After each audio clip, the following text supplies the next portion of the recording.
Thank you all so much for coming. Big thanks, first of all, to Epic and Unreal for having me here on the stage. This is really exciting for me and for the company, and I've had an awesome week meeting a lot of you, going to a lot of panels, so this has been awesome. Thank you. My name is Nick Campbell. I'm the founder of Grayscale Gorilla, and we've been making high-quality 3D assets and tools for the 3D community for over a decade now.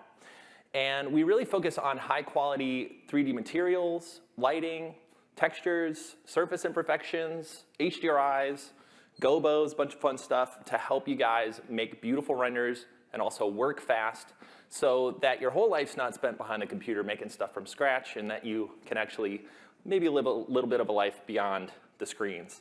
Maybe pet the dog once in a while. So that's our goal. We're on a mission, and we want to help make 3D beautiful.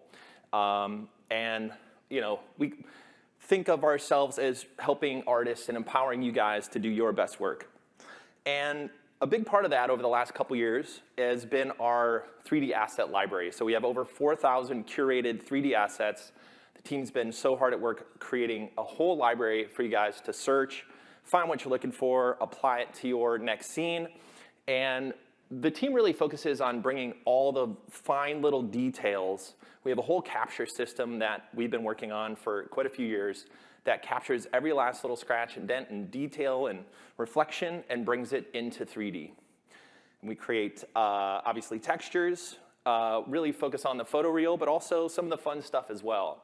And if you're in motion design, quick poll, who would call themselves in motion design? Awesome, thank you. I love this stuff. So a lot of motion design, we're going to talk about that in a second, is also not all photoreal. It's very fun, it's very surreal. It could be all over the place, so we also have a ton of that as well. We're also really well known for our lighting, specifically studio lighting. So a lot of HDRIs are typically kind of your outdoor typical stuff. We really focus in on studio lighting and lighting that really helps sculpt shadows and bring out the most of your models. So that's a lot of HDRIs as well that really work well with reflections. And of course, recently, this trend's been going around, and this has been super fun for us. We have these animated gobos that have been huge. Our customers have been using the heck out of these. This looks super popular, obviously, and it just looks awesome. So this stuff's been really fun. We also have surface imperfections. Of course, the world's not perfect. You need to make it a little bit messed up sometimes. So our surface imperfections help make things look a little bit messed up, just like the real world is. That's okay. Things can be a little messed up. We love when our customers give us feedback and let us know how we're helping them. Got this great quote from Dan. He said, "Grayscale Gorilla saves me hours a day." Again, that comes back to our mission in helping save time. And as artists, a lot of us worked in production. We worked as motion designers, worked on TV commercials, title sequences, and we really created what we wish we had when we were doing this stuff for a living, so that we didn't have to start from scratch and have instant access to a beautiful library. So you saw it on the title of the talk, talking about motion design. And for those of you familiar with motion design, you probably know it's hard to describe sometimes. Sometimes it's easier to just point at a TV during a football game or with the commercials playing than it is to try to actually use your words. So I'm going to try to do the same thing. I have a very broad definition of motion design, and so hopefully this kind of jives with what you guys see. And if you're not familiar with motion design, it's a lot of the stuff that's not games that you've been seeing around here lately at Unreal Fest. So what is motion design? So it can look really fun and pillowy and abstract and help sell products like couches and cushions and mattresses. It could be very fun and soft and beautiful. It can also be very photoreal and show off the interiors of homes, hotel lobbies, ArcViz, those types of things. These are all set in motion and often trying to sell concepts before they're built, so a lot of previs. Motion design can combine things together. Here we have some abstract shapes, and they're also thrown in this beautiful environment. So motion design can combine a lot of this stuff together. I'm sure you've seen a lot of broadcasts here at Unreal Fest. This is very popular, of course, for sporting and news events, things like that. I'm sure you've seen this. In fact, I had to grab this reel from Andy after his presentation. This is all created in Unreal, and it is a lot of broadcast, live, real-time playback of this type of look. This is, man, classic motion design, motion graphics, some people call it as well. So whatever this company decides to do with these goggles and the experiences that we have inside of these goggles and other companies that make goggles can be motion design, AR, XR, VR. Of course, there's gaming. Of course, there's other experiences. But a lot of this has motion design built right into it. It could also be virtual sets, set extensions. In this scene, this was beautiful. This is all Unreal Engine. And it combines real life with volumes, with motion design, and abstract shapes. It could be interactive. This is, I love this piece. This artist has been kind of combining gaming engines, obviously, using Unreal here, along with controllers like MIDI controllers, Xbox controllers, and combining motion design with gaming to create an interactive world where you can take traditional motion design and control it in real time. This has been really fun to see. Of course, products is a huge part of motion design, is displaying products in a beautiful way and showing off either the product they want you to buy on a commercial or even exploding it out and showing you all the details and what these things do. So I'm sure you've seen things like this. And then, of course, I'm in Detroit, so automotive is such a huge part of it. Again, this is where the lines blur. Some people separate this out from motion design, but there's always a combination, especially when you talk about dashboards, interactivity, things bleeping and radiating, interactivity, all that stuff falls under the label of motion design. So motion design could also be fun and cartoony. There's a lot of overlap as well with traditional animation and motion design. And it can be crafty and fun and small. I often describe motion design as all this stuff that is a little bit smaller. It's like filmed in a studio, in a 3D studio, and then everything else is sometimes a little bit bigger. But it could also be big. A lot of us have seen the Sphere and all the animations, all the giant animations that need to fill up this new display. So it's not just always a bunch of rectangles. Motion design, especially if you've walked around Vegas recently, can be on many different shapes, many different experiences, and people are expected to fill this up with more than just photos and typical video.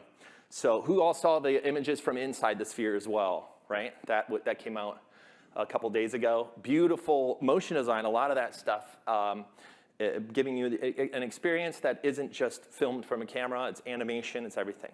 So if you're in motion design, thank you for those of you who raised your hand. You all know this industry moves fast, the tools change fast, and nothing's been more true than in the last few years.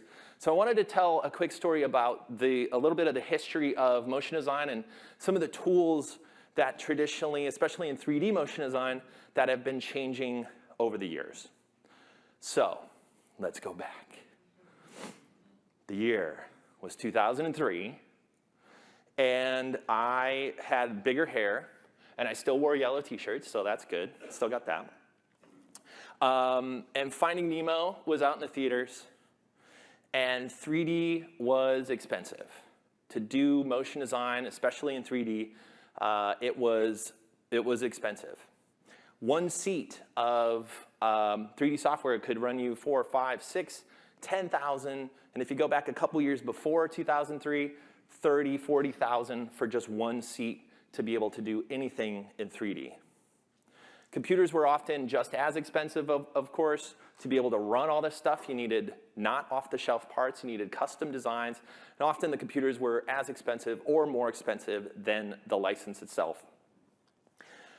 Now, of course, this was the years before all the online and 3D learning and Vimeo and YouTube, and the only way to really learn was to have an apprenticeship, to know someone who did this, to know them in person, to work in the same building and just like pick their brain. So if you were an interested artist, interested in 3D, just sitting in the Midwest like I was, it was very hard to get into this stuff. The software is also not intuitive. It was designed first for technicians, and it was not designed for artists up front. And somewhere around 2008, the dates can change depending on who's making this presentation, but since I'm going to call it 2008. I call it the Switch Revolution happened. And this is when, right around the time I was getting really into 3D. I started playing in Cinema 4D and other 3D packages right around 2004 or 5, but 2008 was really the time, if you were around doing motion design, that a big shift happened away from the very complex and the hard to use and the expensive software into this new world. So, of course, 3D became way more affordable, and it was often a seat would run you low thousands of dollars, even less than that as the years went on. And of course, you could also run this on traditional computing, right? Like off the shelf, you can go finally buy a Dell and back then you're buying a Dell, and get working in 3D. Online learning and the community was really picking up. So of course, the internet changed all of this, and especially YouTube and Vimeo, and the ability to put videos out online and learn really helped this. I was hooked on it. If you were around back then, we were putting up at least 2 videos a week, and by the end of this kind of date here, we had over 400 videos for free online to learn motion design. And so all of that was picking up around this time. Cinema 4D, which was our big tool of choice and really kind of led this revolution, started building MoGraph tools directly into the software. So they literally called them MoGraph tools. They were made for motion designers, and they did all these fun things with clones and eventually cloth and dynamics and all this fun stuff. So the tool makers were actually building tools for us directly into it. I mentioned this earlier, computers obviously got way faster and way cheaper. And GPU rendering toward the end of this date here really came along and gave us photoreal results that we could render and show our clients and just blow their minds. Of course, they were GPU accelerated. We needed all the graphics cards and a little bit of cooling to make sure our rooms didn't get too warm. But the results spoke for themselves. And I call this the Switch Revolution because that was kind of the common phrase at the time. Hey, did you switch from 3ds Max to, and why was that? Well, things were way less expensive, but they were still expensive enough to where most artists really only could use one 3D package. They couldn't jump between them, mostly because it would cost a lot. It was still hard to get into, and once you were locked in, you were kind of in that world. And when you switched away from something and into something completely new. But we are going through another revolution right now, and I know many of you have seen it. We've seen it from a little bit from the outside for us, and it's moving very quickly. A couple years ago, we started seeing a big shift, and again, we can debate on when this date started, but let's call it over the last 5 years. We started to see another giant 3D revolution happening. So a whole generation of interested 3D artists were raised in 3D. They were playing Minecraft. They were in Roblox. And of course, they were all playing Fortnite. And 3D tools and 3D navigation was natural to them. And as they got interested in 3D, many of them did, the literal tools that made those games were sitting here for free or low cost to go play with. So the revolution of free and low cost tools is now the norm, and for a whole new generation, no matter what age you are, there is this world of free and low cost tools, including legacy tools that now have low cost subscriptions that you can jump into and start learning right away, especially with all the online learning. Somewhere around this period of time, when Unreal 5 came out, there was also a big shift in the language, at least in the motion design community. We used to talk about Unreal. Unreal's always been a part of the discussion. And for many of us, the conversation went like this. Man, for a video game engine, Unreal looks really good. hey, have you played that Forza game? For a game, the graphics are amazing. And somewhere around Unreal 5, all of that language went away and people just started saying, have you seen Unreal? It's awesome. It looks beautiful. And all the like for a gaming engine stuff started going away. Lumen, Nanite, all the tech that they're throwing into every new version made things look better and better. And for motion designers, for many of us, trying to make it look as real as possible is part of what we've been studying our entire life. So when we see something in real time that looks as good as Unreal 5, we all start to take notice. I'm sure you guys have noticed this. I'm not teaching you guys anything new. It's looking beautiful every new version. So on top of all that, Epic is adding MoGraph tools. Similar to the last revolution, Epic is literally adding MoGraph tools inside of Unreal. Has anybody seen the Avalanche demo? Andy and the team were showing off some amazing stuff. They actually announced Avalanche 1 year ago at last Unreal Fest. And I've been doing this the whole time. And now they're into beta. Now as it approaches, we're starting to see the actual software adding tools for us motion designers. So the word switch also got replaced. I started asking people, hey, are you switching away from other software into Unreal or Blender or all these other things? And the new generation, they all go like, what do you mean switch? We don't switch. We learned it all. Like, we know all this stuff. And I realized it was now that we can use all this stuff and it's free or low cost to get into, you have amazing YouTube tutorial artists that are putting out everything they know online.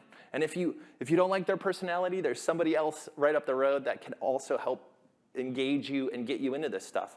With all of these things happening in this new revolution, the days of using just one 3D package for motion design is long gone. And what's replaced it is using the right tool for the job. And often we're finding from our own customers that Unreal is a major part of this tool set that people are combining together to create motion design that isn't limited by the software you use and is only limited by what you can go learn in a long weekend and your imagination. So new artists and new motion artists are not just expected to know a lot of different 3D packages, but they're also excited. None of them seem bummed out. Oh, I gotta go learn Unreal. No, they're like engaged and pumped and excited to expand their tool set so that they can make more beautiful ideas for their clients or their customers or for their boss. And so while we love Cinema 4D, and I'll always love Cinema 4D, it's my baby, it's like what got me into all this stuff, we're starting to hear from our own members, our own Plus members are asking us, hey, I play in these other software, in this case Blender. Are you guys thinking about this? We started seeing this years ago, and more as the years went on. And of course, people are asking about Houdini, and then of course, we get a ton of requests for Unreal. So our own members were asking for more compatibility, and we looked at the mission of what we were trying to do, and we wanted to help 3D artists wherever great 3D was made, and not just in one 3D package. Up until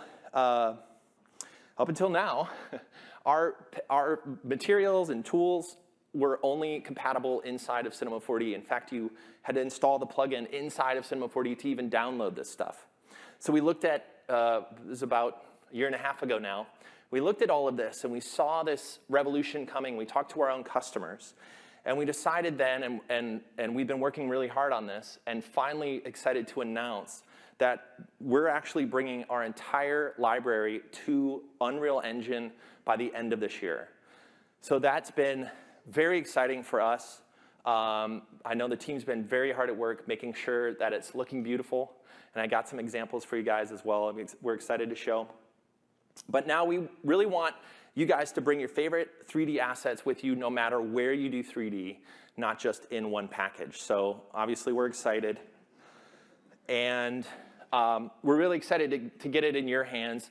If you're a Plus member, it'll just show up when it's ready by the end of the year, and you'll have full access to use all of our assets inside of Unreal, Houdini, and in Blender. So we're really excited. We've been working really hard on this.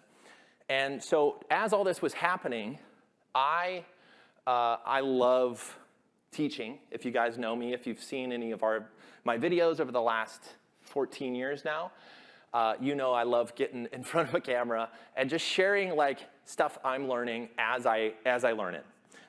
It's some of my favorite moments is teaching, but even better than teaching is I love learning. I love learning new tools and finding out about new technology and sitting and having time to play with this stuff. So along with this big push to get our assets ready for Unreal, I also did what a lot of artists are doing, and I had to start learning Unreal Engine.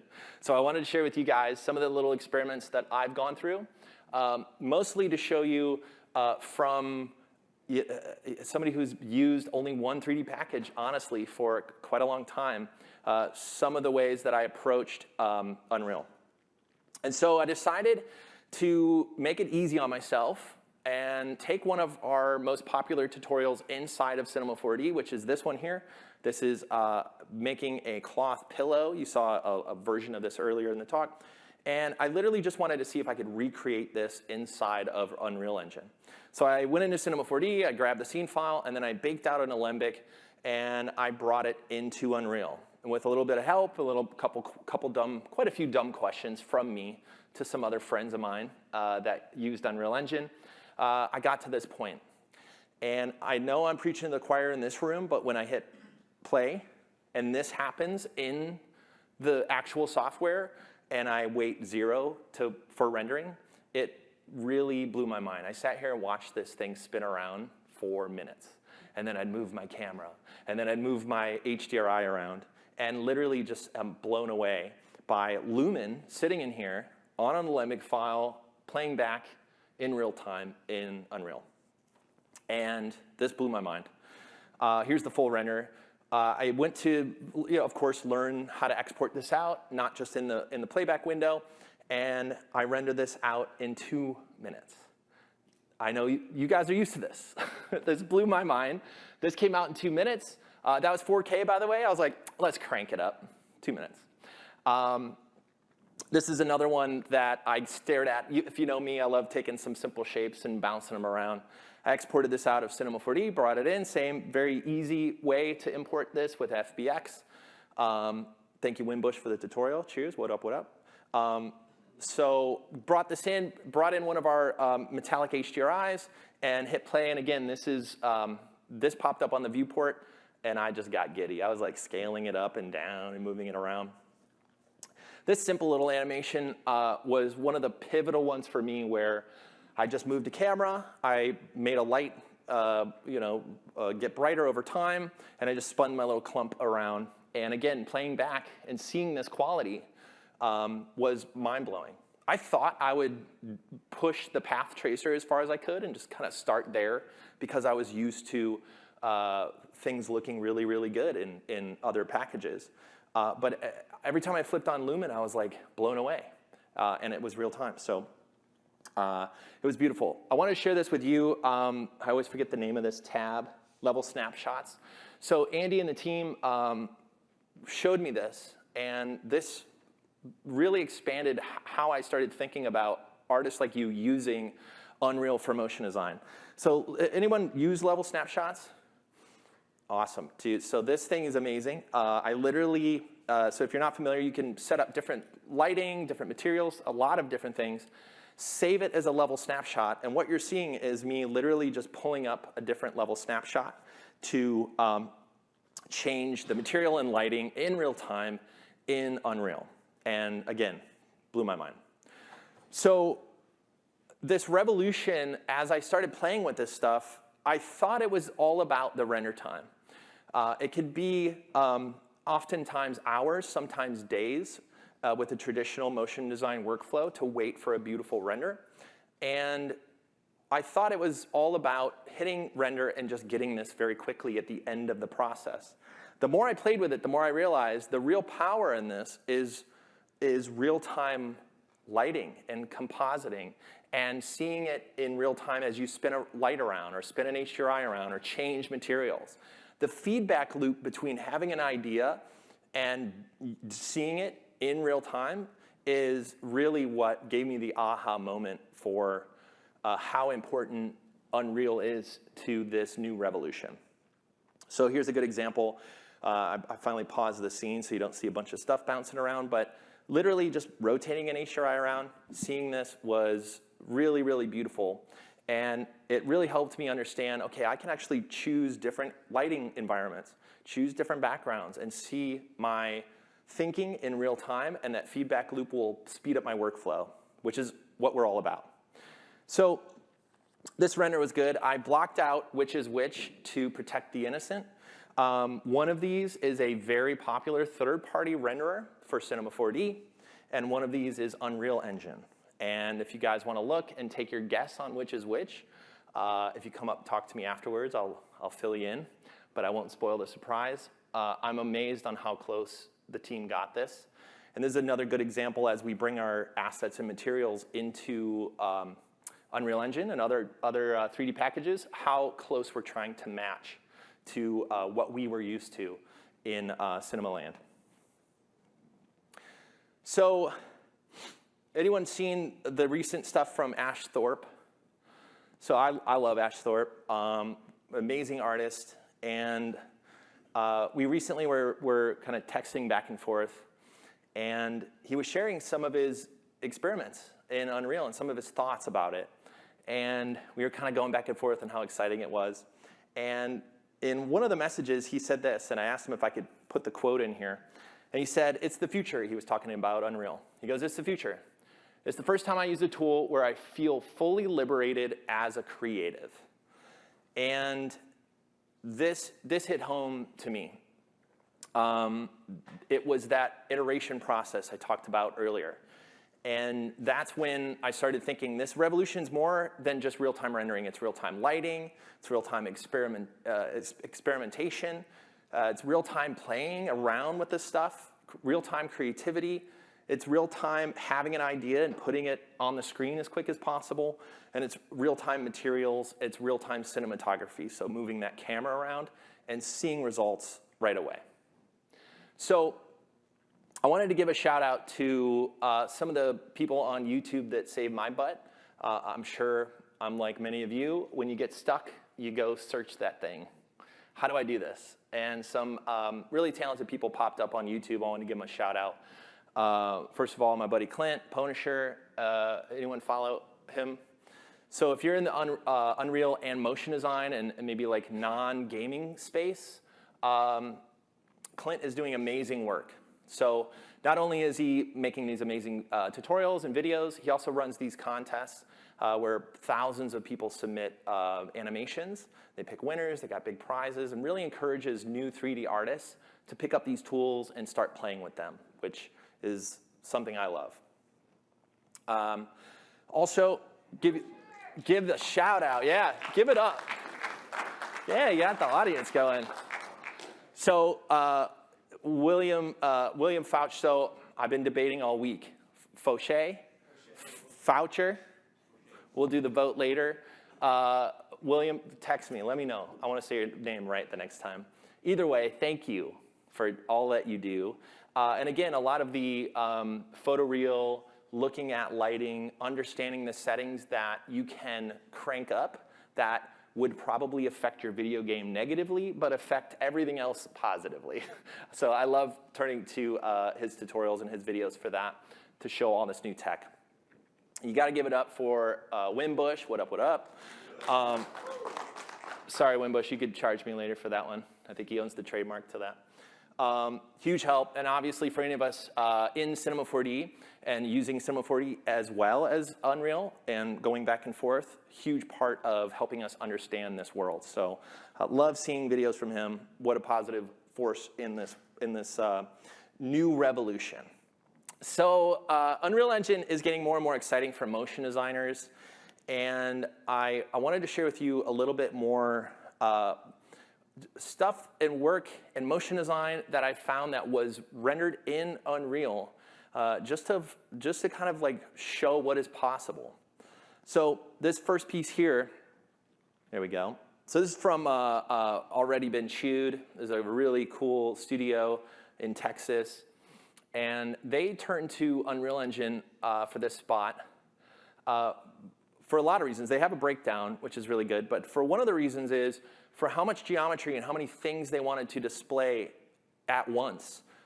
This was slowing down in some of their other typical workflows. So they turned to Unreal Engine not just because it looks great, not just because it rendered fast, but because the literal geometry and all the foliage and all the stuff around the scene, they wanted to art direct and see it and not have to sit through the bogged down animations. So really beautiful spot. This was really beautiful. I showed a little bit of this earlier. This is from DViz. This is ArcViz render, all with Lumen, as far as I understand. And I thought this looked really beautiful. It's really a good example of ArcViz done well, using Unreal, using beautiful materials, beautiful lighting, and showing off what you could do and make it look photoreal. This next one is from Andy's presentation about some of the new things that they've been working on over at the Avalanche project, which is in beta and will be a part of Unreal soon. And he showed off some of these tools, some of the iteration and cloning abilities that you can do that are very MoGraph specific. So again, the tools are being built into the software for motion designers. So this is a really good sign for us and a really good thing to remind ourselves as we start to combine these tools together. I thought this was really beautiful. Nikhil, I hope I say your name right. This was all in Lumen and Unreal. It's just really typical of like a beautiful product shot. So showing off the close-up stuff, which is something we really like to focus on as well, getting close in on your scenes without the materials and lighting breaking down. So I thought that was a really beautiful example. This was really cool. This is all Unreal Engine, and of course we're combining motion design and gaming. I just wanted to let this play out a little bit further. And I love how this artist is taking kind of traditional motion design tropes and ideas and clones and combining it with real-time feedback. So many ideas popped into my head just watching this, like literally having this on your Xbox and letting people play.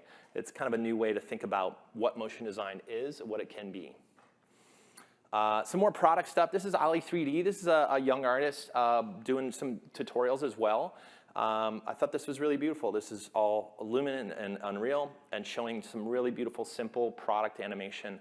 And he also has tutorials and stuff like that. So I want to give him a shout out.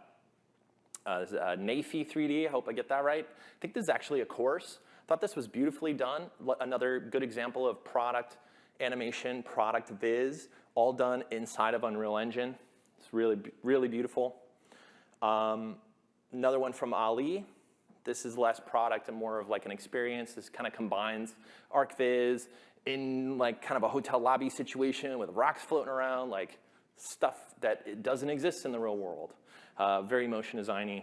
And then of course, some beautiful stuff. This is from the Epic Unreal YouTube channel. So there's a lot of broadcast stuff that I know many of us do. This is my first love. My first job was doing White Sox and Bulls and Blackhawks in Chicago, doing a ton of their in-game graphics. So this stuff always speaks to me. It's always fun to see, and especially now that it's Unreal and it's real time. It's just really cool to see. So wanted to show this off. So the next 3D revolution is happening now. I think we are in the middle of it. It is feeling like it's moving faster and faster every day. And after being here for the last few days and talking to many of you, hearing your stories, honestly, I thank you so much for sharing your stories on how Unreal has become a part of you and your team's workflow. I've learned a ton being here. And we're all a part of this. We're all a part of this next revolution. Unreal is a giant part of this. And we're all excited to be a part of Unreal Engine. We're so excited to see our tools in your hands. We want to see what you guys build with this stuff. And if you want to follow us, if you are not following us on Instagram and Twitter and YouTube, come bug us. If you have any questions, feel free to come up after. We got Q&A here in just a second. But if you do motion design and you're at all, here's where you can find more of that. So just to wrap up, I wanted to thank Epic and Unreal for having me here. Thank you guys, for everybody who's talked to me this week. I've learned so much being here and learning from you. We're so excited to be a part of this community. And a big thank you to you guys for coming here today and going through this. Thank you.